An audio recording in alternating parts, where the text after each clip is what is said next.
নমস্কার বন্ধুরা, ব্লগ রূপা চ্যানেলে আপনাদের সবাইকে স্বাগত জানিয়ে আবারও চলে এসেছি একটা নতুন রেসিপি নিয়ে।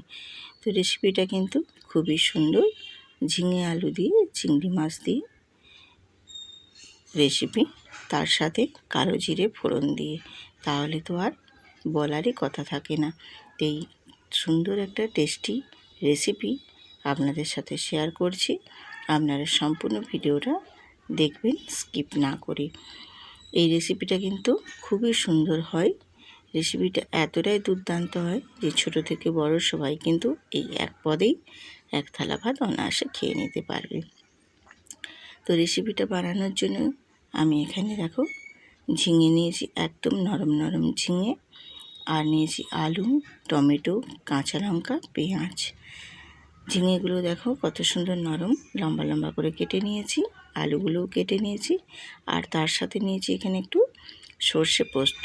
সর্ষে পোস্তটা আমি বেটে নেব। আর এখানে আছে চিংড়ি মাছ। চিংড়ি মাছগুলো আমি খুব ভালোভাবে বেছে ধুয়ে পরিষ্কার করে নিয়ে নুন আর হলুদ মাখিয়ে রেস্টে রেখে দিয়েছিলাম। এবারে আমি গ্যাসেতে কড়াই বসিয়ে দিয়ে তেলটা গরম করে নিয়ে চিংড়ি মাছগুলো ভেজে নেব। তো চিংড়ি মাছগুলো একটু উল্টে পাল্টে দুটো সাইড লাল লাল করে ভাজা হয়ে গেলে তুলে নেব। তো খুব বেশি কড়া করে ভেজে নেব না। চিংড়ি মাছ খুব বেশি কড়া করে ভাজলে ভালো লাগে না, শক্ত হয়ে যায়।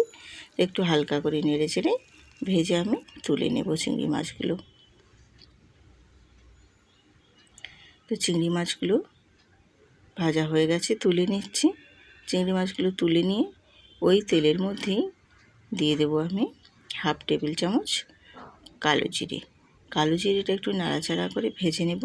বেশ একটু মিষ্টি একটা সেন্ট বেরিয়ে আসলে দিয়ে দেবো ওর মধ্যে কেটে রাখা আলু আর ঝিঙেগুলো। রেসিপিটা কিন্তু ভীষণ সুন্দর হয়। এই ঝিঙে আলু চিংড়ি মাছের যে কোনো তরকারি বলো বেশ ভালো লাগে। এছাড়াও চিংড়ি মাছ যে কোনো রেসিপিতে দিলে কিন্তু তার টেস্টটা কিন্তু দ্বিগুণ পরিমাণে বেড়ে যায়, সেটা আমরা সবাই জানি। চিংড়ি মাছ খেতে ভীষণ সুন্দর হয়।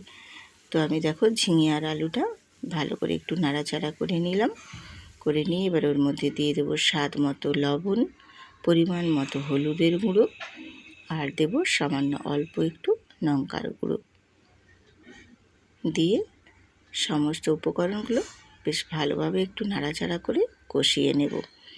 আর ঝিঙে থেকে জল বেরিয়ে আসে, তার জন্য একটু নাড়াচাড়া করে ঝিঙের জলটাকেও বেশ ভালোভাবে আমি শুকনো শুকনো করে নেড়ে একটু শুকনো শুকনো করে নেব। ঝিঙে থেকে কিন্তু জল বেরিয়ে আসে, জলটাকে একটু শুকনো শুকনো করে আমি কষিয়ে নেব।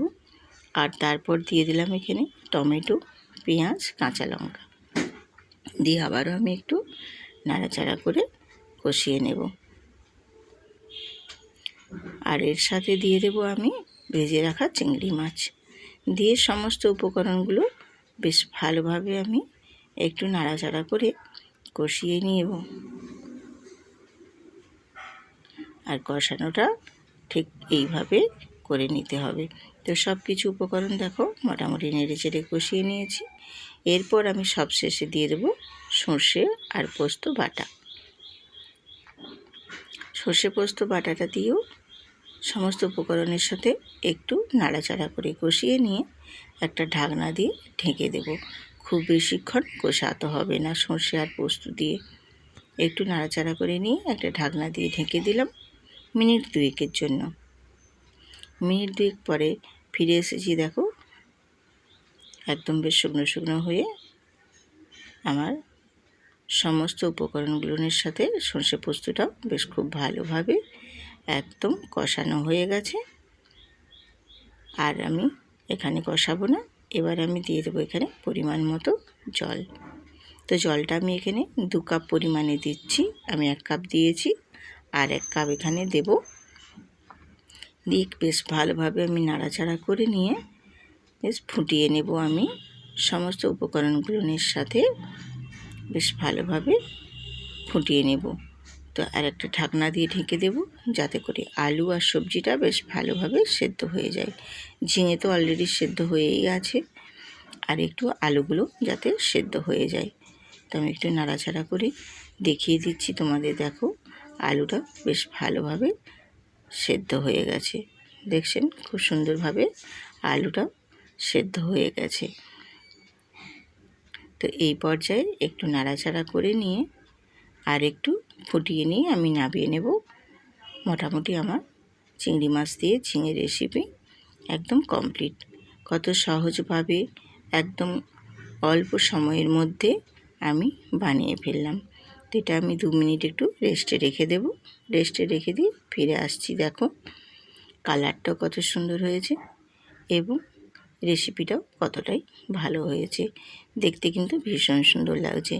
এইরকম যদি রেসিপি পেতে চাও তাহলে আমার চ্যানেলটি সাবস্ক্রাইব করে বেল আইকনটি প্রেস করে রাখবেন। তো এইরকম নতুন নতুন রেসিপি যদি ভালো লাগে বন্ধুরা, তাহলে আমার চ্যানেলে একটি লাইক, শেয়ার, কমেন্ট করে পাশে থাকবেন। সবাই সুস্থ থাকুন, ভালো থাকুন, আবারও আসবো।